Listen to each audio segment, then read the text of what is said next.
અમદાવાદમાં સોનામાં ભાવ વધારો જોવા મળી રહ્યો છે। ભાવ વધારાને લઈ સૌથી મોટો અંદાજ હજુ પણ ભાવ 80,000 સુધી જઈ શકે છે। તમારી પાસે સોનું હોય તો તેને સાચવજો, કારણ કે સોનાના ભાવ હજુ પણ વધી શકે છે, 80,000 સુધી જઈ શકે છે। ભાવ વધારાના અનેક કારણો જવાબદાર છે। નવું સોનું લેવા માટે હજુ પણ રોકાણકારો રાહ જોઈ રહ્યા છે।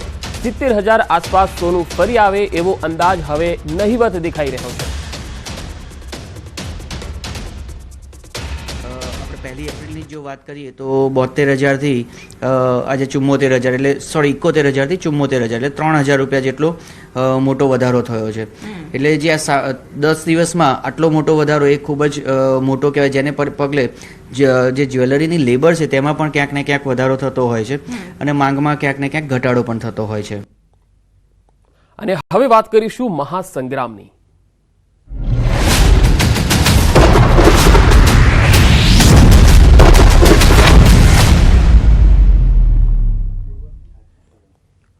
બનાસકાંઠા કોંગ્રેસ ઉમેદવાર જ્ઞાનીબેન ઠાકોરે જિલ્લા પોલીસ પર આક્ષેપ કર્યા। 2 વર્ષ પહેલા એક કેસમાં સપ્તાહ પહેલા યુવકની ધરપકડ અંગે તેમણે પોલીસ પર આરોપ લગાવ્યા।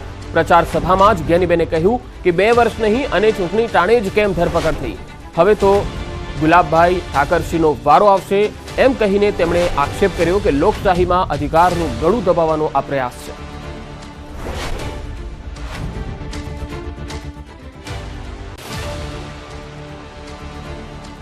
બે વર્ષ પહેલાનો એના ઉપરથી કેસ મને લાગે થયેલો હતો તમારા બે ઉપર, અને અઠવાડિયા પહેલા ધરપકડ કરી, એટલે એને 2 વર્ષમાં ધરપકડ કરવાનો વારો ના આવ્યો।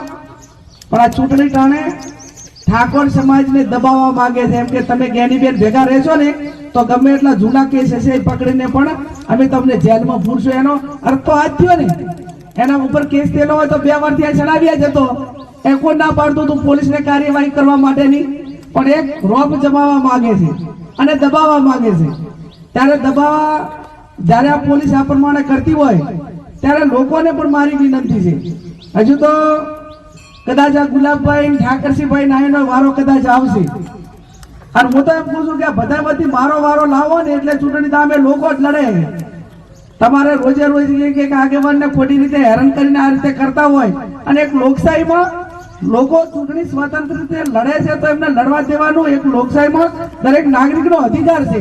એ અધિકારને શા માટે તમે એનું ગળું દબાવવા માટેની કોશિશ કરો? વડોદરામાં શક્તિસિંહ સાથે મુલાકાત બાદ મધુ શ્રીવાસ્તવનો બફાટ। પૂર્વ ધારાસભ્ય મધુ શ્રીવાસ્તવે કર્યા કોંગ્રેસ મુદ્દે બફાટ। મધુ શ્રીવાસ્તવથી ડરે છે કોંગ્રેસ, એવું તેમણે જણાવ્યું। મધુ શ્રીવાસ્તવના નિવેદનનો વિડીયો વાયરલ થઈ રહ્યો છે। કોંગ્રેસને ડર છે કે મધુભાઈ જીતશે તો તેમને કોણ સંભાળશે? મધુભાઈ ભાજપને નહોતા ગાંઠતા તો આપણને કઈ રીતે ગાંઠશે, એવો કોંગ્રેસને ડર છે। મધુ શ્રીવાસ્તવે વાઘોડિયા વિધાનસભા પર કોંગ્રેસથી ટિકિટ માંગી છે અને વર્ષ 2022ની ચૂંટણીમાં ભાજપમાંથી ટિકિટ નહીં મળતા અપક્ષ ઉમેદવારી તેમણે કરી હતી। અપક્ષ તરીકે ચૂંટણી લડેલા મધુ શ્રીવાસ્તવની હાર થઈ હતી।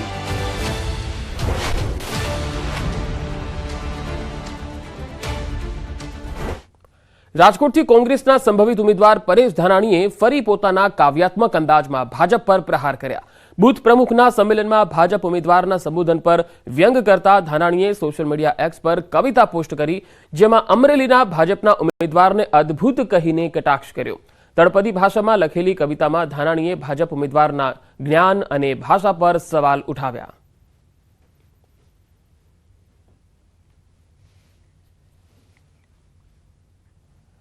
લોકસભાની સાથે સાથે વિધાનસભાની પેટા ચૂંટણીનો પણ જંગ જામ્યો છે। પેટા ચૂંટણીના ઉમેદવારો હાલ પ્રચારમાં એડી ચોટીનું જોર લગાવી રહ્યા છે।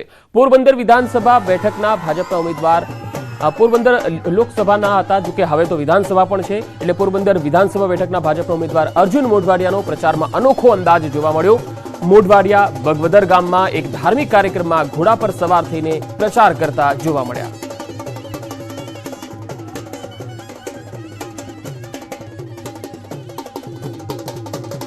પોરબંદર વિધાનસભા બેઠકના ભાજપના ઉમેદવાર અર્જુન મોઢવાડિયાના આ જે ઘોડે પર સવાર થઈને અને ગીત અને સંગીતના તાલ સાથેનો આ એક વિડીયો અનોખો અંદાજ તેમનો જોવા મળ્યો। જ્યારે તેઓ પ્રચારમાં જઈ રહ્યા છે લોકોની વચ્ચે, ત્યારે ઘોડે સવારી કરતો તેમનો આ એક વિડીયો લોકોએ પણ તાળીઓથી તેમને વધાવી લીધા હતા।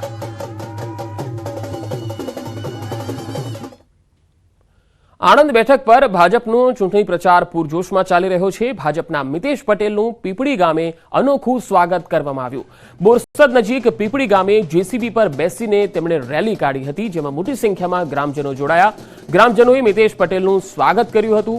બગી ઘોડી અને બળદગાડા બાદ હવે જેસીબી પર પ્રચાર ખૂબ ચર્ચામાં જોવા મળી રહ્યો છે।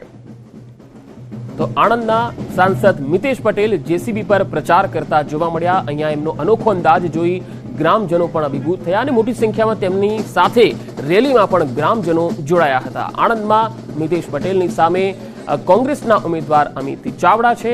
મિતેશ પટેલ ગામે ગામ પ્રચારમાં જઈ રહ્યા છે।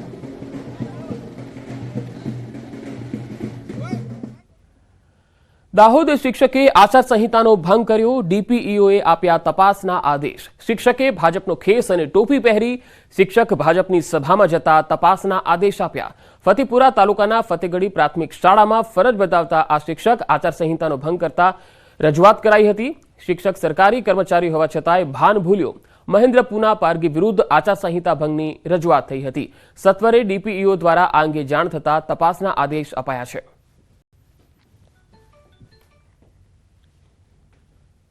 કપડવંજ વિધાનસભા બેઠકમાં ભાજપમાં ગાબડું પડ્યું છે। અંદાજિત 25 જેટલા ભાજપના કાર્યકર્તાઓ કોંગ્રેસમાં જોડાઈ ગયા છે। કઠલાલના છીપડી ગામના ભાજપ આગેવાન કોંગ્રેસમાં જોડાયા। જિલ્લા પંચાયત સદસ્ય તેમજ ખેડૂત આગેવાનો કોંગ્રેસમાં જોડાયા।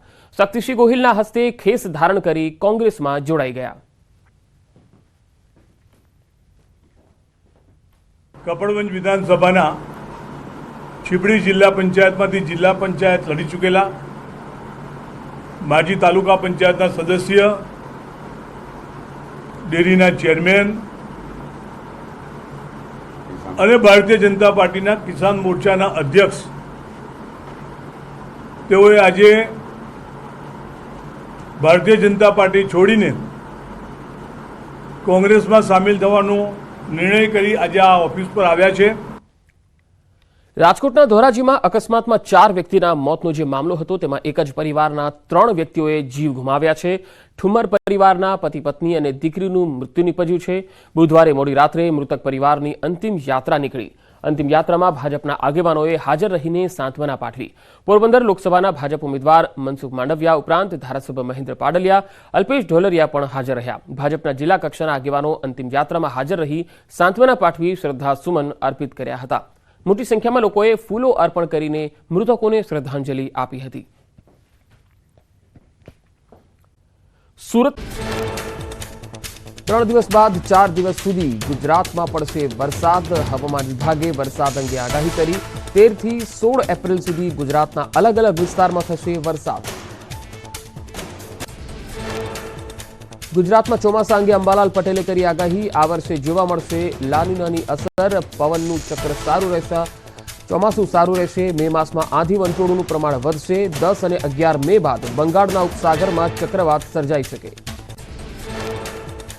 આ વર્ષે રોહિણી નક્ષત્ર તપવાની શક્યતા। 4, 5 અને 6 જૂનમાં કેટલાક ભાગમાં વરસાદ થવાની અંબાલાલ પટેલે કરી આગાહી। વિહંગાવલોકન કરતા આ વર્ષે ચોમાસું સારું રહેવાના અણસાર। 3 દિવસ બાદ સતત 4 દિવસ ગુજરાતમાં થશે વરસાદ। 13 થી 16 એપ્રિલ સુધી ગુજરાતમાં થઈ શકે માવઠું। સૌરાષ્ટ્ર, કચ્છ, ઉત્તર ગુજરાતમાં પરેશ ગોસ્વામીએ કરી વરસાદની આગાહી। દક્ષિણ અને મધ્ય ગુજરાતમાં પણ થઈ શકે હળવો વરસાદ। ગુજરાતમાં અંગ દઝાડતી ગરમી અને તીવ્ર માવઠાની આગાહીકાર પરેશ ગોસ્વામીના મતે બંને આકાશી આફત બેક ટુ બેક આવશે। 3 દિવસ ગુજરાતમાં કાળઝાળ ગરમીનો થશે અહેસાસ। ગુજરાતમાં 13 એપ્રિલ સુધી ચાલશે હીટવેવનો રાઉન્ડ। કેટલાક ભાગમાં ગરમીનો પારો 43 થી 45 ડિગ્રીને પાર જાય તેવા એંધાણ। વરસાદની આગાહી વચ્ચે બનાસકાંઠામાં વાતાવરણ પલટાયું। ડીસા, ધાનેરા, દાંતીવાડામાં વાદળછાયું વાતાવરણ છવાયું। ભર ઉનાળે કાળા ડિબાંગ વાદળો છવાતા ધરતીપુત્રોની ચિંતા વધી। વરસાદ થાય તો દાડમ સહિત બાગાયતી પાકોમાં નુકસાનની ભીતિ। અમદાવાદમાં અંગ દઝાડતી ગરમીને લઈ એએમસીનો નવતર પ્રયોગ। સિગ્નલ પર ઠંડક અનુભવ થઈ શકે તે માટે ફુવારા ગોઠવાયા। 150 થી વધારે ટ્રાફિક સિગ્નલ પર ફુવારા લગાવાશે। ગરમીમાં પસાર થતા લોકોને રાહત અનુભવાઈ। વડોદરામાં બપોરે 1 થી 4 સુધી ટ્રાફિક સિગ્નલ બંધ રાખવાનો નિર્ણય। ગરમીના પ્રકોપના કારણે મહાનગરપાલિકા દ્વારા લેવાયો નિર્ણય। વડોદરામાં આવેલા 42 ટ્રાફિક સિગ્નલ બંધ રાખવામાં આવ્યા। કોરોના કાળના 2.5 વર્ષ બાદ નોંધાયો મ્યુકોરમાઇકોસિસનો કેસ। મહેસાણાના 55 વર્ષીય વ્યક્તિને નાકમાં ફંગસ થતા 3 સર્જરી કરાઈ। સિવિલમાં અલગથી આઇસોલેશન વોર્ડ તૈયાર કરાયો। 3 તબીબોની ટીમ કરી રહી છે મોનિટરિંગ। વડોદરાના મીંઢોળ ગામે સ્વાઇન ફ્લૂના કારણે 2 લોકોના મોત। 2 દર્દીઓએ હોસ્પિટલમાં સારવાર દરમિયાન જીવ ગુમાવ્યો। મીંઢોળના એક મહિલા અને એક બાળકીનું સ્વાઇન ફ્લૂથી મોત થતા ગ્રામજનોમાં ચિંતાનો માહોલ। બનાસકાંઠા કોંગ્રેસ ઉમેદવાર ગેનીબેન ઠાકોરે કર્યા પોલીસ પર આક્ષેપ। કહ્યું 2 વર્ષ જૂના કેસમાં સપ્તાહ અગાઉ ધરપકડ કેમ? પોલીસ ઠાકોર સમાજને દબાવવા માંગે છે તેવા ગેનીબેને કર્યા આક્ષેપ। પાટણમાં રાજપૂત સમાજનું ક્ષત્રિય અસ્મિતા સંમેલન યોજાયું। પરસોત્તમ રૂપાલાની ઉમેદવારી રદ કરવાની માંગ સાથે સંમેલન યોજાયું। સંમેલનમાં મોટી સંખ્યામાં પાટણ, બનાસકાંઠા તેમજ મહેસાણાના ક્ષત્રિય આગેવાનો હાજર। બોટાદ જિલ્લા સહકારી દૂધ ઉત્પાદક સંઘનો નિર્ણય। દૂધના ભાવમાં પ્રતિ કિલો લીટર ફેટમાં 10 રૂપિયાનો વધારો। 772 રૂપિયાના બદલે 782 રૂપિયા ભાવ કરાયો। દૂધના ભાવમાં વધારો કરાતા પશુપાલકોમાં આનંદ। ભરૂચમાં 35 દિવસમાં હીટ સ્ટ્રોકના 441 કેસ।